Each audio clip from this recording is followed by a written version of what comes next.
Guys, tayo ay maglilinis ng ating aircon. Ayan.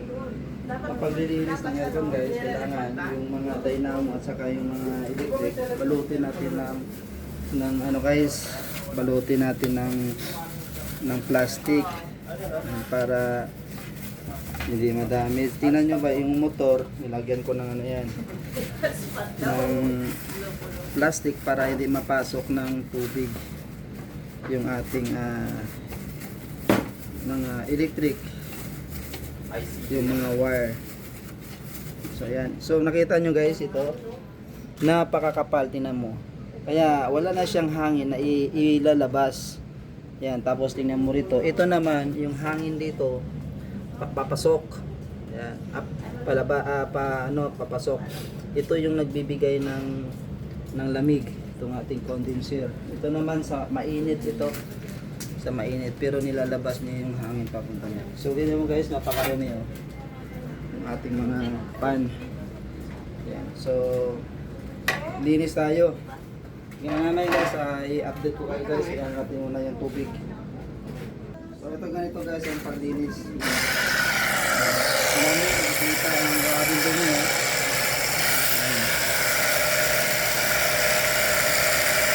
Para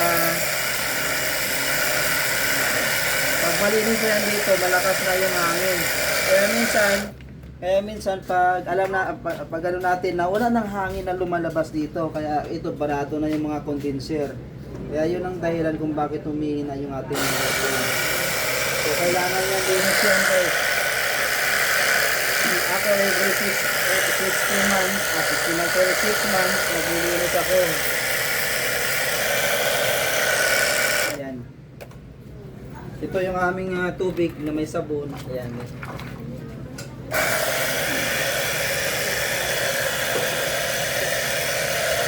Kailangan guys, malinis ito. Matanggal yung mga tingin.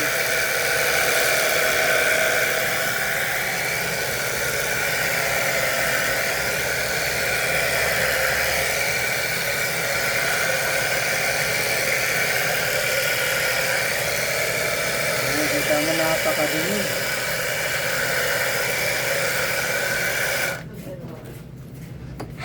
Ay, bakit wala ito? Tinanggal mo. Pero sa likod guys, natin lang.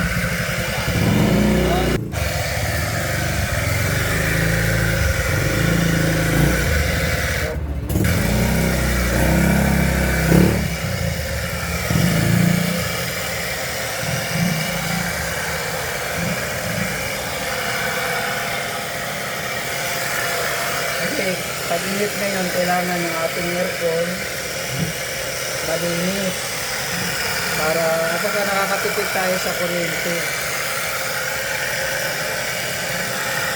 Hindi, kailangan din natin itong linisin. Yan. Pati ito, yan o, kasi marumi. Ito yung nahin natin, hindi na marumi. Linisin natin lahat yan para malinis, para yung hangin na walang sagabal.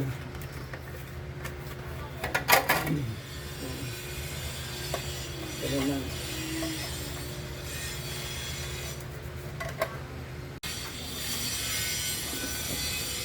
So ayan guys, tapos na yan. Nalinis na natin lahat yan.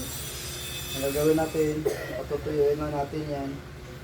Tapos ibabalik na lahat yung mga ano katulad nito. Ibabalik na lahat yan. Ayan guys, ganun lang ang paglinis. Kailangan yung ating dynamo, balutin natin ng plastic yon. Tapos yung EC niya, ito yung condenser, ay yung kanyang IC, yung mga electrical, balot plastic para hindi mabasa. Okay? Okay. So guys, kung gusto niyo magpalinis ng aircon, window, or ano man klaseng aircon yan, pwede niyo po akong i-PM. Pugasan sa kompleto ako dito guys. Nagdito tayo sa mga gamit ng paglilinis. At saka expert, ayan, sa paglilinis ng aircon guys. I-check na rin natin yan. Yan, kung gusto kayo gusto niyo magpa home service, PM niyo po ako. Diyan po sa comment, pwede kayo mag-comment dyan. Puntahan ko kayo.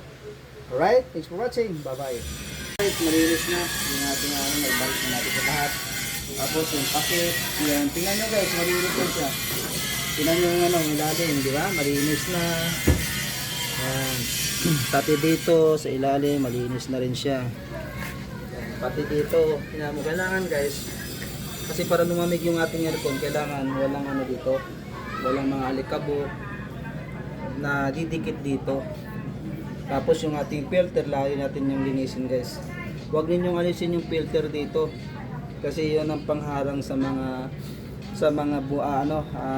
kumbaga yung mga alikabok. So right, ganyan na guys. So ayan, kung gusto po ninyong kahit dito guys, tingnan nyo, malinis yan. Ayan, malinis natin ng yan. So ganun lamang. Kung gusto nyo magpalinis, PM nyo po ako. Alright, thanks for watching. Bye bye.